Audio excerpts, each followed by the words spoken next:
syempre handog ko para sa mga kadama or syakala dito sa Middle East. Alam kong maraming makaka-relate nito.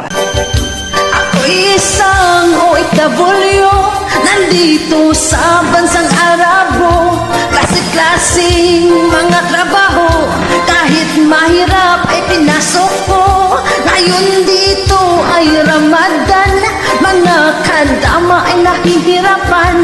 Araw-araw laging puyatan, at tambak pa ang hugasan.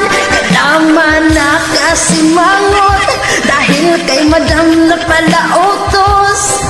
Kinuha ang kanyang cellphone at sa Facebook nag-status. At ngayon nakapost na nga na siya daw ay pagod na. May emojing nakaluha pa, dasal nito may hadiah. At ngayon tumatawa siya, nakarelate sa aking kanta. Hala sige, pakinggan